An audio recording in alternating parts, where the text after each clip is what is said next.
Mesdames, Messieurs, Assalamu alaikum wa rahmatullahi ta'ala wa barakatuhu. Bienvenue dans votre journal de ce 30 Rabiou Awal 1443 Hégire. Les titres. La radio nationale islamique Al-Bayan aura 20 ans le 11 novembre prochain. Dans le cadre de la célébration de ces 2 décennies d'existence, nous reviendrons sur les personnalités marquantes de son histoire à suivre dans cette édition. Suite à leur mouvement d'humeur ce mercredi, les docteurs non recrutés se sont entretenus cet après-midi avec le ministre de l'Enseignement supérieur et de la Recherche scientifique, Adama Diawara. Le point dans un instant. À la une également, démarrage ce lundi du 5e recensement général de la population et de l'habitat RGPH 2021. La ministre du Plan et du Développement, Niale Kaba, associe les guides religieux pour la réussite de cette opération. Ouvrons ce journal par cette information. Ce vendredi 5 novembre s'est tenue au Palais de la Présidence du Plateau la journée nationale de l'excellence en présence du chef de l'État Alassane Ouattara. Ce sont 84 personnes qui ont été récompensées. Les lauréats ont reçu chacun un trophée, un diplôme et une enveloppe de 10 millions de francs CFA. Le chef de l'État annonce l'instauration d'un prix national d'excellence pour la bonne gouvernance et la lutte contre la corruption. Les festivités du 20e anniversaire de Radio Al-Bayan démarrent le 11 novembre prochain. En prélude à cet événement important, l'heure est à la mobilisation et à l'implication de tous. Siriki Baro. À l'heure où le premier média islamique de Côte d'Ivoire se prépare à célébrer ses 20 années d'existence, le directeur général du groupe média Al-Bayan, Imam Cissé Djikiba, multiplie les rencontres. Des rencontres auprès de tous les acteurs qui ont permis ce dynamisme et cette longévité de la radio. Il y a la grande cérémonie du vin. Là encore, on va vous dire exactement ce que vous devez faire. Et donc ça, c'était pour vous annoncer la première nouvelle. La deuxième nouvelle sera pour vous dire avec vous exactement qu'est-ce que vous souhaiterez jouer comme rôle. Musulmans et non-musulmans, artistes, musiciens, tous ont une histoire particulière avec cette radio qui s'est imposée dans le paysage audiovisuel ivoirien. La radio est écoutée dans le monde entier. Oui, même souvent les gens nous appellent depuis les États-Unis qu'il y a eu cela et cela, on a entendu cela à partir de la radio Al-Bayan. Les 20 ans d'Al-Bayan en Côte d'Ivoire a vraiment permis la vulgarisation, le développement de l'islam à travers la Côte d'Ivoire et maintenant a permis quand même à toute la communauté de la Côte d'Ivoire vraiment d'avoir une autre vision de l'islam. Durant les 20 ans, et ceux qu'on ne connaissait pas, on a appris avec la radio Al-Bayan. Comme ce matin, comme ça, je suivais que pendant le sermon de l'imam les vendredis, et quand quelqu'un même te salue, que tu réponds, ton vendredi est annulé et tout. Les 20 ans nous ont apporté beaucoup. Il y a beaucoup de choses que nous-mêmes, en tant que musulmans, ne connaissaient pas. Mais vraiment, ça nous a enseigné. Ça enseigne toujours, et surtout les enfants. Les populations pourront revivre l'histoire d'Al-Bayan à partir du 11 novembre prochain. Des journées portes ouvertes se tiendront afin de revivre en images et en son les différentes étapes du développement de la chaîne nationale islamique de Côte d'Ivoire.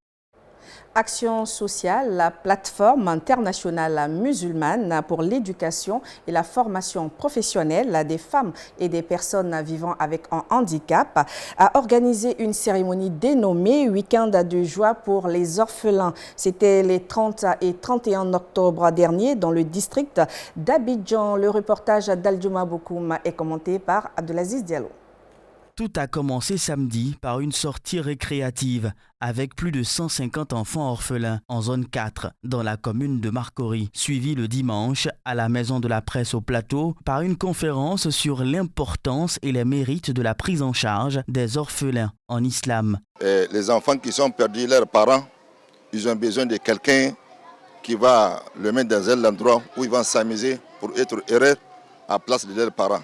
Donc c'est pour cela on a désigné ces jours-là pour que les enfants orphelins ils seront de la joie à cause de cette plateforme internationale musulmane. L'ambassadeur du Niger en Côte d'Ivoire, son Excellence Moussa Aloua, soutient l'action de cette organisation non gouvernementale. L'action qu'elle mène est une action vraiment hautement profitable à ces personnes défavorisées. Et je puis vous dire que la conférence que nous venons de suivre aujourd'hui, qui est liée au mérite de support en tout cas à faire aux orphelins, en tout cas a été très bonne aujourd'hui et nous avons appris beaucoup de choses. Nous connaissons certaines, mais il y avait beaucoup qu'on ne connaissait pas. Pour rappel, la plateforme internationale musulmane s'occupe des orphelins issus de toutes les confessions religieuses.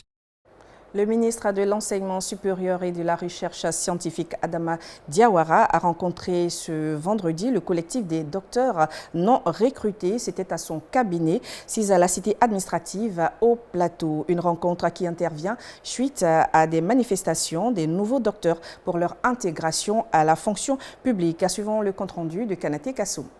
Sans langue de bois, chaque parti a donné sa part de vérité sur la situation des docteurs non recrutés. Ces derniers ont dénoncé le processus de recrutement qui est coûteux et long, en plus des conditions de vie pénibles. C'est pourquoi ils plaident pour la prise d'un décret spécial du président de la République.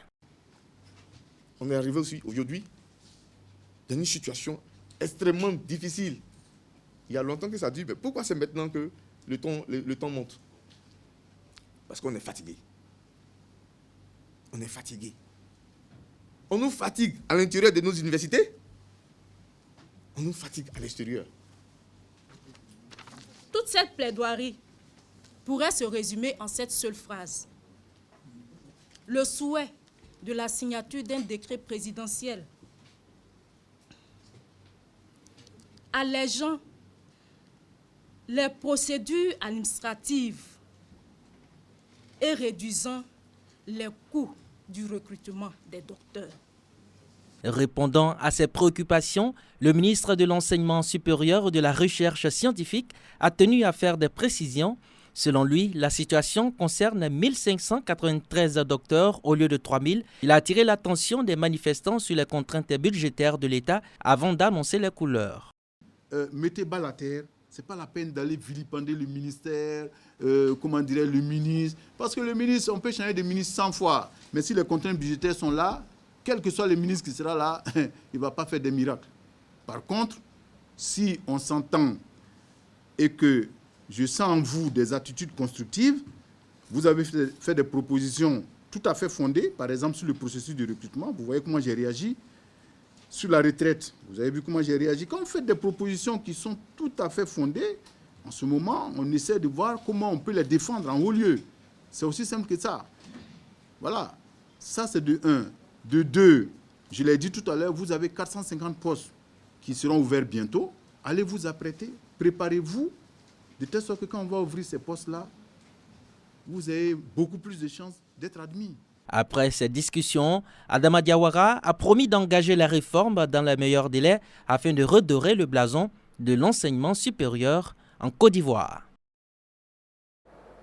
Remise de parchemin samedi dernier par Star University USA pour ses 30 étudiants ayant obtenu le Master 1 en théologie appliquée, cérémonie parrainée par l'archevêque Guy Vincent Kouja. Le reportage d'Abdoulaye Kimodoulé. Familles et amis sont venus soutenir les nouveaux diplômés de la Star University après des mois de formation en théologie appliquée. Il y a un objectif que tout un chacun se fixe en faisant une formation. Et moi, j'ai pour habitude de m'appliquer quand je décide de faire quelque chose. Je n'aime pas ce qui est fait à moitié. Et donc, je pense que ça m'a beaucoup aidé. Donc, je m'appliquais vraiment dans la rédaction de tous les devoirs et de tous les travaux qu'on nous demandait. Ils ont été félicités par leur parrain, l'archevêque de l'église des leaders, son éminence Guy Vincent Kouja. Donc, pour moi, c'est un honneur d'être le parrain parce que ça cadre avec ma vision. Moi, j'aime l'érudition, j'aime apprendre, je continue d'apprendre à mon âge.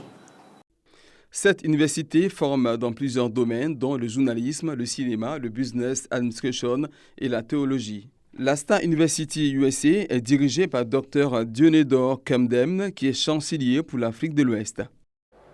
La ministre du Plan et du Développement, Nialé Kaba, a rencontré ce vendredi les guides religieux et les membres de la société civile. Objectif, les informer et les inviter à s'impliquer dans le 5e recensement général de la population et de l'habitat RGPH 2021. La rencontre s'est tenue à son cabinet situé dans la commune du Plateau. Kanaté Kassoum. Le recensement de la population et de l'habitat démarre ce lundi 8 novembre. Pour une réussite de cette opération d'envergure nationale, la ministre du Plan et du Développement engage les leaders religieux. Au cours d'une rencontre, Nialé Kaba a expliqué le bien fondé du 5e RGPH. Le recensement nous permet de disposer de données fiables et à jour pour mieux orienter les actions du gouvernement en faveur des populations, que ce soit en ce qui concerne l'électrification, l'adduction d'eau, l'administration du territoire, l'école, la santé. On m'a mis les filets sociaux qui sont des préoccupations nouvelles. Donc pour toutes ces actions, il est bon de connaître la population, sa structure et un certain nombre d'informations que j'ai indiquées tout à l'heure. Au nom des guides religieux, le PCA de l'ARCIP, Imam Haruna Kone, a promis de véhiculer à son tour l'information pour la réussite du RGPH. Comme nous sommes des leaders d'opinion, donc notre mission sera de parler à la population, de les rassurer, de leur donner les informations utiles. Et c'est ce qui est sorti de nos échanges. Le représentant de l'Église catholique, Père Dibi Ncho, reconnaît la responsabilité des guides religieux à cette mission et s'est dit heureux d'y contribuer.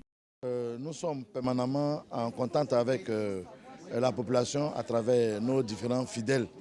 Et je pense qu'en nous formant ou en nous informant, nous sommes encore bien placés et heureux de pouvoir leur dire le bien fondé de la chose. Le recensement permettra au gouvernement ivoirien de disposer des informations actualisées et fiables sur les caractéristiques et conditions de vie des populations.